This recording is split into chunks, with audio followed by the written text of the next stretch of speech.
ಎಲ್ಲರಿಗೂ ನಮಸ್ತೆ. ಬನ್ನಿ ಇವತ್ತು ಬೆಳಿಗ್ಗೆನೇ ಏಡಿ ಗ್ರೇವಿ ರೆಸಿಪಿ ಮಾಡ್ತಾಯಿದ್ದೀವಿ ನೋಡಿ. ಇವತ್ತಿನ ವಿಡಿಯೋ ಇದಾಗಿರುತ್ತೆ. ವಿಡಿಯೋ ಕೊನೆ ತನಕ ನೋಡಿ. ಹಾಗೆ ನಮ್ಮ ಚಾನಲ್ ಸಬ್ಸ್ಕ್ರೈಬ್ ಮಾಡ್ಕೊಂಡು ಸಪೋರ್ಟ್ ಮಾಡಿ ಅಂತ ಹೇಳ್ತಾ, ನಾವು ಯಾವ ರೀತಿ ಏಡಿ ಗ್ರೇವಿ ಮಾಡ್ತೀವಿ ಅಂತ ನೋಡಿ. ನಮ್ಮ ಬ್ಲಾಗಲ್ಲಿ ಇವತ್ತು ಏಡಿ ಗ್ರೇವಿ ರೆಸಿಪಿ ತೋರಿಸ್ತಾ ಇದ್ದೀವಿ. ಅಲ್ಲಿ ನೋಡ್ಬೋದು 1 kg ಏಡಿ ತೊಗೊಂಡು ಬಂದಿದ್ದಾರೆ ನಮ್ಮ ಮನೆಯವರು.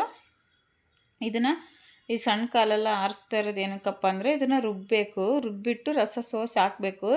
ಹಂಗಂದ್ರೆ ಏಡಿ ಗ್ರೇವಿ ತುಂಬ ಚೆನ್ನಾಗಿ ಬರುತ್ತೆ. 1 kg ಏಡಿ ನೋಡ್ಬೋದು ನೀವು ಎಷ್ಟು ಬಂದವು ಅಂತ ಹೇಳ್ಬಿಟ್ಟು. ಅದು ಸುಲಿಯೋಕ್ಕಿಂತ ಮುಂಚೆನೇ ತೂಕ ಮಾಡ್ತಾರೆ. ಸುಲಿದ ಮೇಲೆ ಇಷ್ಟ ಆಗುತ್ತೆ. ಇದು ಕಲ್ಲೇಡಿ ನೋಡಿ, ತುಂಬ ದೊಡ್ಡದಿದೆ. ಈ ಕೊಂಡಿ ಏನು ಗೊತ್ತಾ, ಮುರಿದ ಮೇಲೆ ಬೆರಳು ಹಿಡ್ಕೊಳ್ಳುತ್ತೆ.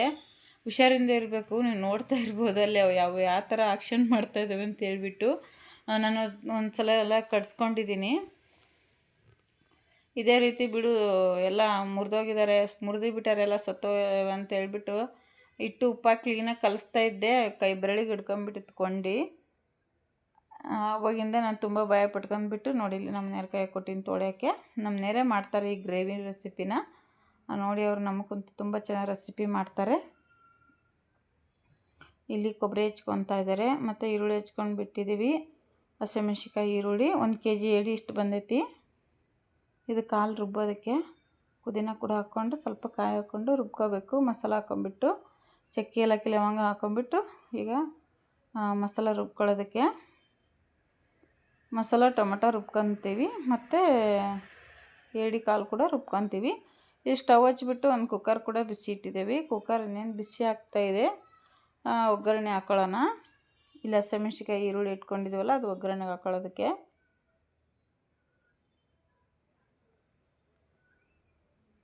ಪಕ್ಕಕ್ಕೆ ಚಿತ್ರಾನ್ನ ಕೂಡ ಮಾಡ್ತಾಯಿದ್ದೀವಿ ಇವತ್ತು ಬೆಳಿಗ್ಗೆ ನಾಷ್ಟಕ್ಕೆ. ತಂದ್ರಲ್ಲ ಮತ್ತೇನು ಎತ್ತಿಡೋದು ಅಂತೇಳ್ಬಿಟ್ಟು ಬೆಳಗ್ಗೆನೇ ಮಾಡಿಬಿಡೋಣ, ಮಧ್ಯಾಹ್ನಕ್ಕೆ ಊಟ ಮಾಡೋಕ್ಕೆ ಬರುತ್ತೆ ಅಂತೇಳ್ಬಿಟ್ಟು ಮಾಡ್ತಾಯಿದ್ದೀವಿ. ಇನ್ನು ತಿಂಡಿ ಕೂಡ ಆಗಿಲ್ಲ ನಮ್ಮ ಮನೆಯಲ್ಲಿ. ಪಕ್ಕಕ್ಕೆ ಚಿತ್ರಾನ್ನದ ಪಲ್ಯ ಬೇಯ್ತಾಯಿದ್ದೀವಿ, ನೋಡ್ಬೋದು ನೀವು ನೋಡಿ. ಇಷ್ಟೇ ಏಡಿ ಬಂದೇವೆ 1 kgಗೆ. ಚೆನ್ನಾಗಿ ತೊಳಿಬೇಕದು, ಇಲ್ಲಾಂದರೆ ನೀಚಿರುತ್ತೆ. ನೀರಲ್ಲಿ ಕೆಸರಲ್ಲಿ ಇರುತ್ತಲ್ಲ, ನೀಚಿರುತ್ತೆ. ಹಿಂಗೆ ಸ್ವಲ್ಪ ಒಡೆದೊಡ್ದು ಹಾಕ್ಬೇಕು ಅದಕ್ಕೆ. ಒಡೆದೊಡ್ದು ಹಾಕಿದರೆ ಒಳಗಡೆ ಎಲ್ಲ ರಸ ಇಳ್ಕೊಂಡು ಚೆನ್ನಾಗಿ ಬೆಂದ್ಕೊಳ್ಳುತ್ತೆ. ಒಗ್ಗರಣೆ ಚೆನ್ನಾಗಿ ಬೆಂದಮೇಲೆ ಏಡಿ ಹಾಕ್ಕೊಂಡು ಚೆನ್ನಾಗಿ ಮಿಕ್ಸ್ ಮಾಡ್ಕೋಬೇಕು.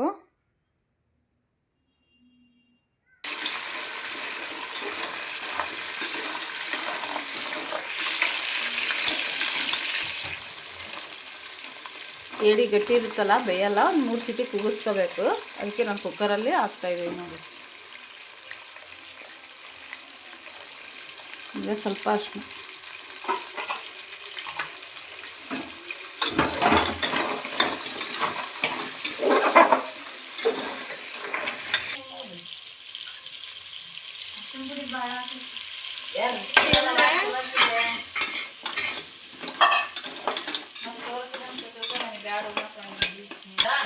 ಹೆಂಗೆ ಉಂಟಪ್ಪ ಅಂದರೆ ಉಂಟು ಬಿಡೋ ಏನಾಗಲ್ಲ. ಒಂದು ಸೋಸ್ಕೊಡ್ಬೇಕು. 1 ಕಪ್ ಪೂರಿ ಮಾಡೋಲ್ಲ ಕೆಲಸನ ಪೂರ ಲಾಣ ತಕ್ಕೊಡ್ಬಾ ನನಗೆ.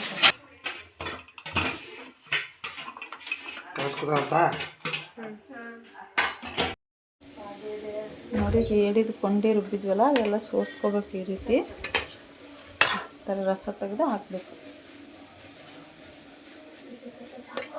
ಇದು ವೇಸ್ಟ್ ಇದೆ. ಈ ರೀತಿ ಮಿಕ್ಸಿ ಜಾರಲ್ಲಿ ರುಬ್ಕೊಂಡಿದ್ದೀವಿ ನಾವು ನೋಡಿ. ಫಸ್ಟು ಮಸಾಲೆ ರುಬ್ಕೊಂಡ್ಬಿಟ್ಟು ಆಮೇಲೆ ನಾವು ಏಡಿಕೊಂಡು ರುಬ್ಕೊಂಡಿದ್ದೀವಿ. ಈಗ 3-4 ಸೀಟಿ ಕೂಗಿದೆ. ಇದು ಓಪನ್ ಮಾಡಿ ಮಸಾಲೆ ಹಾಕ್ಬೇಕು ನೋಡಿ. ಏಡಿದು ಸೀಟಿ ಕೂಗ್ಸಿಟ್ಟಿವಲ್ಲ, ಅದು ಸೀಟಿ ತಣ್ಣಗಾಗೋಷ್ಟೊತ್ತಿಗೆ ಇಲ್ಲಿ ನೆಕ್ಸ್ಟ್ ಮತ್ತೆ ಒಗ್ಗರಣೆಗೆ ಹಾಕೊತಾರೆ. ಅದಕ್ಕೆ ಒಗ್ಗರಣೆ ಕೊಟ್ಟಿದ್ದಾರೆ ಆಲ್ರೆಡಿ. ಮತ್ತೊಂದು ಸತಿ ಒಗ್ಗರಣೆ ಹಾಕೊಂತಾರೆ. ನಮ್ಮನೆ ಅಡುಗೆನೇ ಒಂಥರ ಡಿಫ್ರೆಂಟ್, ಅಂದರೆ ಟೇಸ್ಟ್ ಮಾತ್ರ ಸಖತ್ತಾಗಿರ್ತೈತಿ. ಇಲ್ಲಿ ಮತ್ತೆ ಈರುಳ್ಳಿ, ಕರಿಬೇವಿನ ಸೊಪ್ಪೆಲ್ಲ ಒಗ್ಗರಣೆ ಹಾಕ್ಕೊಂಡಿದ್ದಾರೆ. ಇಲ್ಲಿ ನೋಡ್ಬೋದು ಬೆಂದ ಮೇಲೆ ಏಡಿದು ಯಾವ ಥರ ರೆಸಿಪಿ ಬಂದೈತೆ ಅಂತ ಹೇಳ್ಬಿಟ್ಟು. ಈ 4 ಸೀಟಿ ಕೂಗಿದ ಮೇಲೆ ಈ ಥರ ಚೆನ್ನಾಗಿ ಬೆಂದ್ಕೊಳ್ತೈತಿ ಏಡಿ. ಇಲ್ಲಾಂದರೆ ಬೇಯಲ್ಲ, ಅದು ಕಲ್ಲಿದ್ದಂಗೆ ಇರುತ್ತೆ ಗಟ್ಟಿ.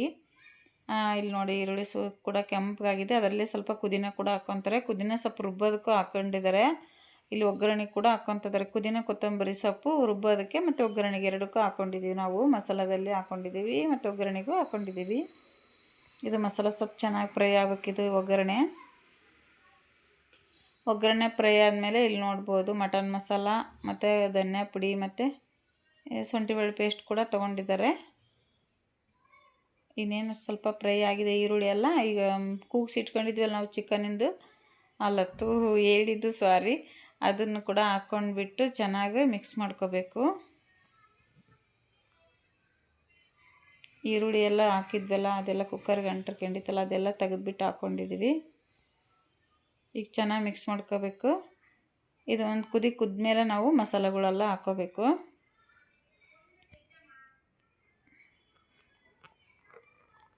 ಇದು ರುಬ್ಬಿಟ್ಕೊಂಡಿದ್ವಲ್ಲ ಏಡಿ ಕಾಲು, ಅದು ಚಿಕ್ಕ ಕಾಲು ಬರುತ್ತೆ ಏಡಿಗೆ, ಆ ಕಾಲು ಮಾತ್ರ ರುಬ್ಬಿ ಹಾಕ್ಬೇಕು, ಸಣ್ಣ ಕಾಲು ಅಂತ ಹೇಳ್ಬಿಟ್ಟು.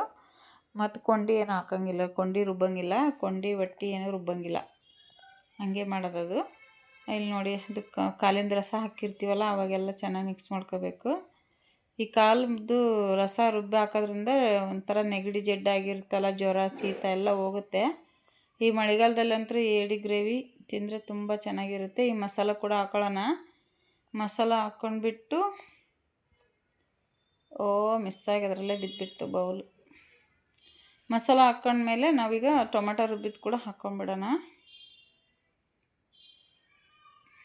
ನೋಡಿ ಚೆನ್ನಾಗಿ ಎಣ್ಣೆ ಬಿಟ್ಕೊಂಡಿದೆ. ಟೊಮೆಟೊ ಕೂಡ ಒಂದು 3 ರುಬ್ಕೊಂಡಿದ್ದೀವಿ.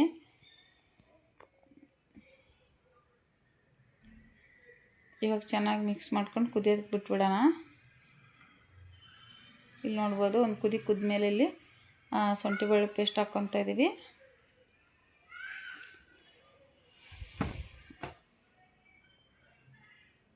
ಒಂದು ಶುಂಠಿ ಬೆಳ್ಳುಳ್ಳಿ ಪೇಸ್ಟ್ ಹಾಕ್ಕೊಂಡಿದ್ದೀವಿ ನಾವು 10 ರೂಪಾಯಿದ್ದು 5 ರೂಪಾಯಿದ್ದು ಸಿಗುತ್ತೆ, ಅದು ಹಾಕ್ಕೊಂಡಿದ್ದೀವಿ ಒಂದು ಫುಲ್ಲು.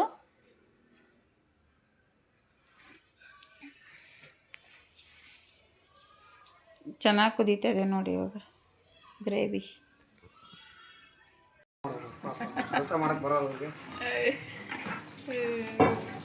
ಇದು ಹಾಕು ಮಟನ್ ಮಸಾಲ, ಧನಿಯಾ ಪುಡಿ ಹಾಕ್ಬೇಕು. ಹಾಕು.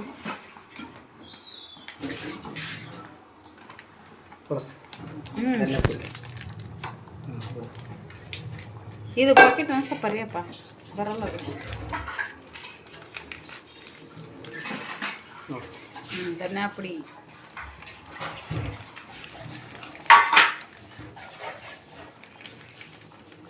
ನಾವು ಧನಿಯಾ ಪುಡಿ ಮನೆಯಲ್ಲೇ ಮಾಡಿಸ್ಬೇಕಿತ್ತು. ಸಾಕು ಬಿಡಿ, ಸಾಕು.